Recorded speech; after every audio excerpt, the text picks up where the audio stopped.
visinya Tan Malaka itu visi kerakyatan. Kalau Soekarno pakai istilah marhain, kalau Tan Malaka pakai istilah murba. Ya. Murba itu artinya rakyat jelata. Ini istilah dari Raden Ngabei Purbacaraka yang sempat ketemu sama Tan Malaka. Jadi mereka ngobrol terus ketemulah kalau rakyat jelata itu ada istilah murba. Dan istilah ini dipakai oleh Tan Malaka. Istilah ini ada di babat-babat, di serat-serat, di cerita-cerita. Termasuk cerita zaman Ken Arok, zaman Singosari. Itu ada istilah murba. Jadi kaum murba. Meskipun nanti ketika dia jadi partai, murba itu dianggap sebagai singkatan dari musyawarah rakyat banyak. Partai murba. Cuma nanti Tan Malaka ini tidak lama, paling sekitar 3 bulan setelah partai ini berdiri, Tan Malakanya sudah tewas. Nanti dihidupkan oleh teman-temannya, termasuk Iwa Kusuma Sumantri, Khairul Saleh, termasuk mantan wakil presiden Adam Malik, itu berasal dari partai murba.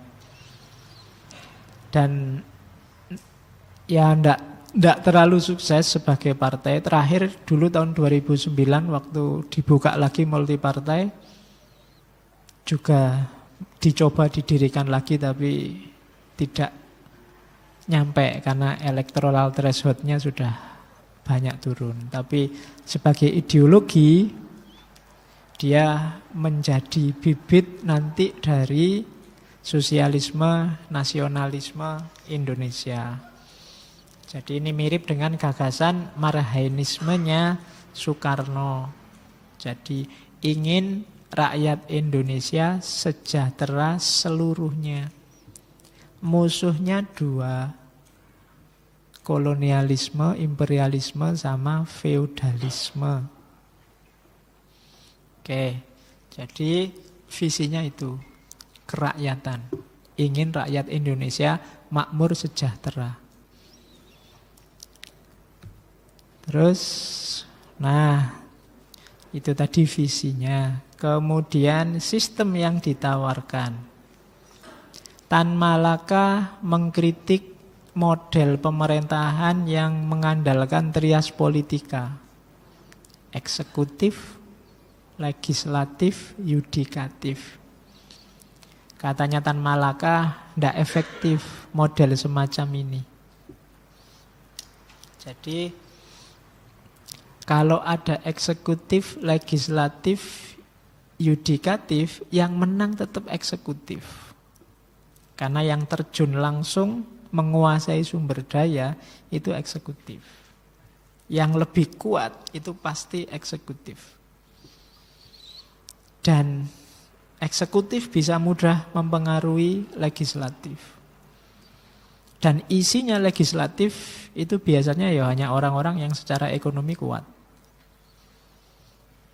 Apalagi model pemilu, model pilihan. Melihat struktur dan budaya di Indonesia, orang Indonesia itu kan cenderung tidak tegaan. Masa sudah disangoni, nggak milih, nggak sopan. Kan ada kan logika begitu. Kita sudah dikasih banyak loh, masa nggak milih dia? Nggak pantas lah. Logika-logika kayak gini kan hidup sampai hari ini. Itu teman kita sendiri, sahabat kita loh. Masa kita nggak milih dia? Itu teman dari temannya teman kita loh. Masa kita nggak milih dia? Kan? Bisa begitu orang Indonesia hari ini. Dan model semacam ini tidak efektif. Pemerintahan kalau ada 3 kaki itu akan susah efektif. Oke, yang susah nanti orang kecil lahirnya. Maka kalau tawarannya Tan Malaka ada organisasi besar khas ya negara-negara sosialis, lembaga besar yang ngurusi negara. Nah, di lembaga ini ada fungsi-fungsi yang bermain. Ya, ada fungsi legislatif, fungsi yudik itu bagian dari organisasi besar ini. Dengan ADART-nya yang namanya undang-undang. Jadi tidak jalan sendiri-sendiri, punya kaki sendiri-sendiri. Semuanya berada di bawah satu naungan organisasi. Jadi tidak trias, tapi satu. Yang legislatif, yudikatif, eksekutif ini cuma fungsi-fungsi. Kayak kamu bikin panitia, itu kan ada seksi konsumsi, ada seksi penerima tamu, ada seksi. Itu fungsi-fungsi yang dimainkan. Bukan sesuatu yang berbeda. Kalau berbeda ya tetap menang eksekutif, kemudian parlemennya jadi ajang bancaan orang-orang kaya yang masuk ke situ, dan ya mungkin ramalannya Tan Malaka setengah benar. Hari ini setengahnya lagi sangat benar. Oke, antara lain. Yo nanti kita coba evaluasi lagi apa iya sih begitu situasinya. Katanya Tan Malaka, coba direnungi. Siapa pula yang bisa menyewa gedung-gedung besar buat rapat umum? Mempunyai persurat kabaran, majalah, radio, sandiwara. Kalau hari ini harusnya ditambah program televisi. Buat memuja-muja calon sendiri dan mencemooh calon lawan. Tentu kaum fulus yang punya uang, yang bisa masang baliho besar, pilihlah saya, itu kan yang punya uang. Kalau enggak punya uang, mikir baliho aja enggak nyampe. Ya kan, buat makan lumayan, ngapain? Baliho sebesar itu ya bisa ratusan ribu, bisa jutaan. Izinnya saja berapa, kan? Jadi enggak, tetap hanya orang-orang yang punya. Kalau partai ya partai-partai besar yang punya televisi, menguasai koran, menguasai majalah. Jadi enggak, parlemen akan dikuasai orang-orang yang sejak awal memang ekonominya kuat. Bukan urusan kualifikasi orangnya, tapi yang bisa mempromosikan dirinya. Ya tergantung rakyatnya juga Pak ya, tapi kalau ekonominya kuat kan rakyat itu gampang. Rakyatnya butuh apa sekarang? Kalau dia duitnya banyak kan gampang. Jembatan, masjidnya pingin dicat, ngajinya pingin dikasih makan setiap malam Kemis misalnya kan gampang. Kalau beliau tiap malam Kemis ke sini bawa tumpeng, bawa jajan itu kan masa kita nggak nyoblos kan gitu mikirnya. Logikanya. Jadi itu yang ada di pikiran Tan Malaka. Model trias politika ya hasilnya nanti ini. Siapa yang menang? Kaum fulus. Yang tidak punya fulus jangan mimpi. Jadi yang bisa bikin rapat akbar, yang bisa mengerahkan massa besar-besaran, itu pasti yang punya modal. Atau yang dimodali. Yang dimodali lebih ngeri lagi, karena nanti yang main yang modali mesti. Nah, itu sudah diramalkan sejak lama oleh Tan Malaka. Tan Malaka ngomong kayak gini berarti situasi zaman itu ya mirip-mirip saja seperti hari ini. Jadi ada yang perlu dikritisi. Oke, terus ini yang khas dari Tan Malaka. Komunisme tapi sekaligus Islam. Ini pidatonya Tan Malaka di Komintern. Komintern itu tadi kan dia menggagas organisasi untuk mengelola negara. Kalau Komintern ini organisasi untuk komunis internasional. Jadi setelah Rusia sukses dengan revolusinya kan nanti banyak orang tertarik dengan ideologi komunisme ini. Di banyak negara-negara kecil yang dijajah, ideologi ini laku termasuk di Indonesia. Nah, akhirnya lahir organisasi internasionalnya namanya Komintern. Dan nanti Tan Malaka termasuk pejabatnya yang mewakili Asia zaman itu. Dan dia dikasih kesempatan pidato, meskipun usulnya ditolak. Dia usul, jangan memusuhi agama, jangan memusuhi Islam. Jangan memusuhi kelompok agama. Wong agama itu potensi yang luar biasa untuk kita berjuang. Kalau kita musuhi agama, ya nanti kita dimanfaatkan. Itu kan kalimatnya perkumpulan Islam itu. Ini ngomong tentang SI, dia cerita tentang Sarekat Islam. Karena dia kan sempat jadi anggota Sarekat Islam. Perkumpulan Islam itu mendorong masyarakat desa mengambil alih kendali perusahaan-perusahaan. Semboyannya, petani miskin menguasai semuanya, proletar menguasai segalanya.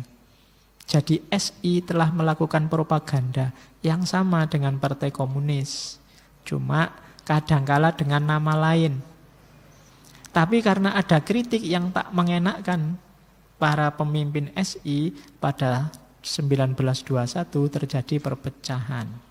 Perpecahan ini dan hasil, jadi SI yang pecah itu ditambah hasil Kongres Komintern kedua. Keputusannya apa Komintern kedua? Ini Komintern keempat. Komintern kedua memutuskan berjuang melawan pan-islamisme. Jadi Islam dan gerakan pan-islamisme dianggap rival. Akhirnya Islam sama komunis berhadap-hadapan. Kemudian situasi saling nantang ini antara Islam dan komunis dimanfaatkan oleh pemerintah. Jadi pemerintah masuk provokasi. Apa yang mereka katakan kepada kaum tani muslim yang sederhana? Mereka bilang, ini pemerintah yang memprovokasi. Lihat, komunis tidak hanya memecah belah, mereka juga ingin merusak agama kalian. Oh, ini luar biasa bagi petani. Mereka kemudian berpikir, saya telah kehilangan segalanya di dunia, apakah saya juga harus kehilangan surga? Jangan sampai itu terjadi. Beginilah cara orang muslim sederhana berpikir. Propaganda seperti ini dilakukan oleh agen-agen pemerintah dengan sukses, maka pecahlah kami. Oh, jadi agama yang semula kekuatan luar biasa, akhirnya jadi faktor perpecahan. Kenapa? Karena ketidakkompakan. Maunya Tan Malaka ini di sidang Komintern itu, mbok kita rangkul semua, wong cita-citanya sama. Tapi kok malah Komintern punya program melawan pan-islamisme. Akhirnya kalau kita saling musuhan, ya yang punya kepentingan, punya keuntungan masuk. Pemerintah provokasi. Hati-hati sama orang komunis, dia anti Tuhan. Nanti agamamu rusak. Katanya Tan Malaka, orang kecil, petani awam diancam gitu ya takut. Di dunia sudah sengsara, masa besok di akhirat juga sengsara? Oh, ini logika luar biasa loh bagi orang kecil. Alat paling gampang untuk mengerahkan massa agama karena logika ini. Karena banyak orang hidupnya susah. Orang susah kan tinggal dipameri. Tenang aja, dunia hanya sementara. Besok di akhirat. Nah, kalau sudah hati-hati loh, kalau agama merusak di akhirat kamu gagal juga. Oh, itu alat yang paling gampang untuk menggerakkan massa dan memecah-mecah umat. Nah, itu katanya Tan Malaka, pemerintah masuk dan pecahlah kita. Akhirnya. Jadi padahal Tan Malaka pinginnya ya mbok yang kompak. Wong cita-citanya sama. Minggu lalu Cokro Aminoto menunjukkan bahwa visinya Islam itu sangat sosialis. Untuk kesejahteraan bersama. Tidak ada dominasi hegemoni, tidak ada orang elit, orang awam. Tidak ada penindasan. Itu kan sama yang dicita-citakan oleh masyarakat komunisme, katanya Tan Malaka dan kawan-kawan. Komunis itu kan visi masyarakat tanpa kelas. Jadi orang itu terjamin semua, kalau susah ya susah semua. Tidak boleh ada kesenjangan, tidak boleh ada gap. Kan itu cita-cita komunisme. Cuma karena stigma-stigma tertentu yang muncul di kepala kita, kalau komunis itu pasti anti Tuhan, kalau komunis itu pasti berdarah-darah, pasti bunuh-bunuhan. Ya memang ada peristiwa-peristiwa sejarah yang mendukung stigma ini.